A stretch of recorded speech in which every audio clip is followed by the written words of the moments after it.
Bali, ito yung magulang ni Posca. Bali, yung nanay na lang yung natira.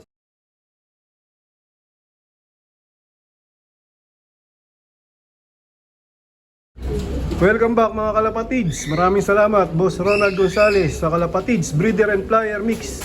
Yan nga, bagong deliver ni Boss John Michael Silmar.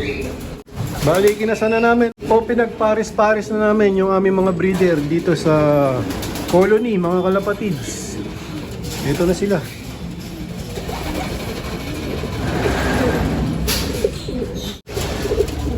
Yung iba, napapakawala na namin. Kasi nga, mga dati pares na yan. Itong mga nakakawala na to. Ito, mga bago. Yan, yung mga nakakulong pa. Bago pa lang namin yan sasanayin. Pero ano lang yan, mabilis lang yan. Kasi ilan na lang sila. Hindi katulad dati, lahatan. Yung tinuturuan namin. Ngayon, ano na lang yan. Ilan ba to? 1, 2, 3, 4. 5 pares. 6. Bali 5, yung number 16, dating pares na rin yan. Hindi ko palang binubuksan yung pintuan nila. Tapos dito ganun din, dating pares.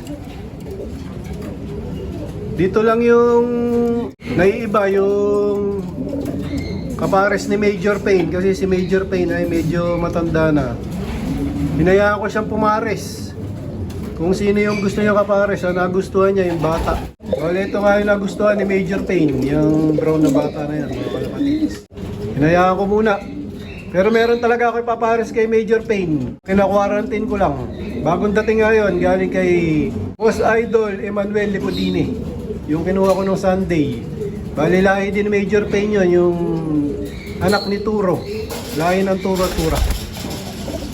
Ito si Major Payne. Ito yung dating pares, Posca Cross 8 Mac.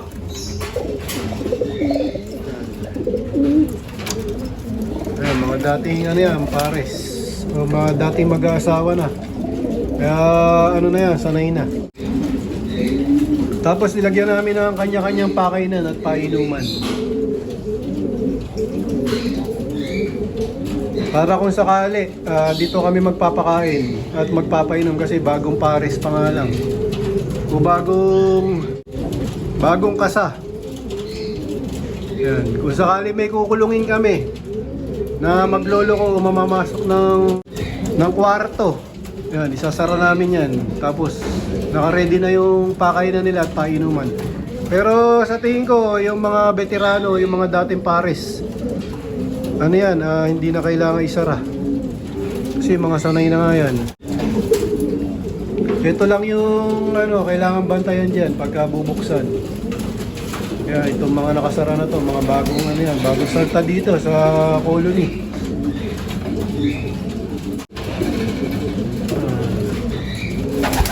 Pero dito, itong hen na to mga kalapatids, dating dito na to.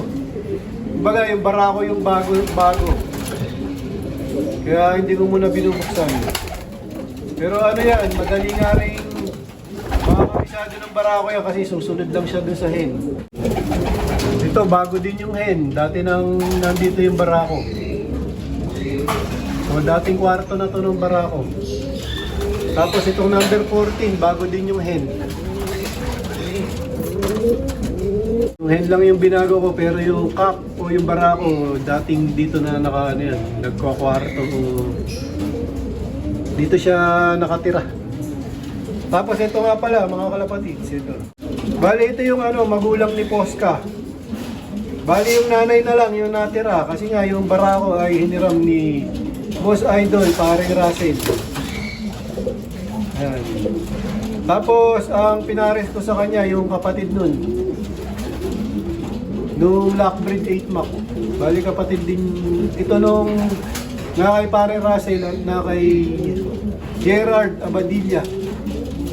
Yan, ito naman yung pinares ko dito sa hen ni Master Pogi. Yan, bali yan yung mga sasanayin ko. Pero madali ding matuto ko to.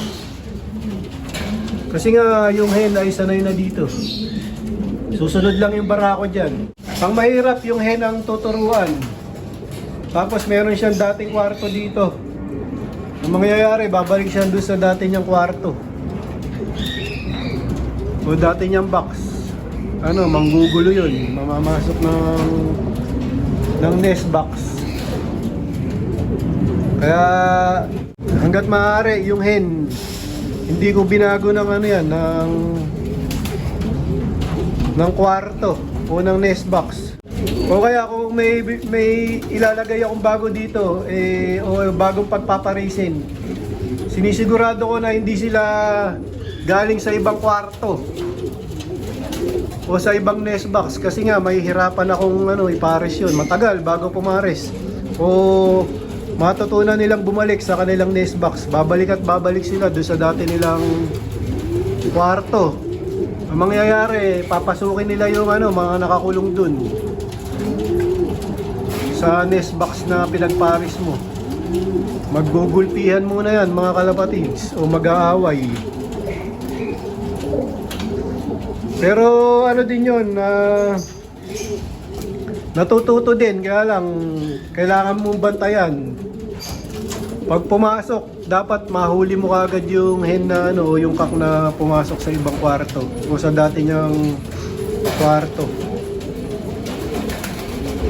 Kaya dito, ganito yung ginagawa ko. Kinukulong ko muna ng mga to, mga 1 week.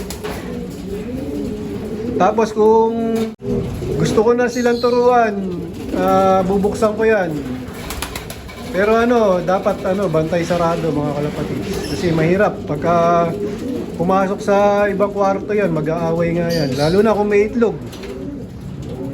Magbabasagan ng itlog yan mga kalapatids. Sayang yung sayang yung itlog kung mababasag lang. Yan, yung diskarte ko o yung ginagawa ko dito sa colony breeding. Mas gusto ko nga yung ganitong colony breeding mga kalapatids, kasi nga madali magpakain at magpainom o magbigay ng tubig. Yan, magiging na lang yan, dito kakain. Pero pagka mga sanay na yan, tatanggalin ko na yung mga inuman. Bali isang cup na lang yung ititira ko dyan, tapos ilalagay ko sa loob. Bali yung para sa patuka na lang yung iiwanan ko.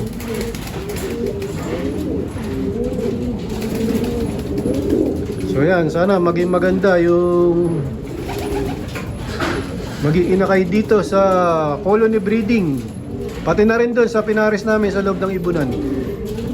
Ang kaganda nga dito sa colony breeding mga kalapatids, nakakalaya sila. Dito maluwag silang nakakakilos, tapos nakakaligo sila doon sa aviary, tapos nakakapagbilad sa akin.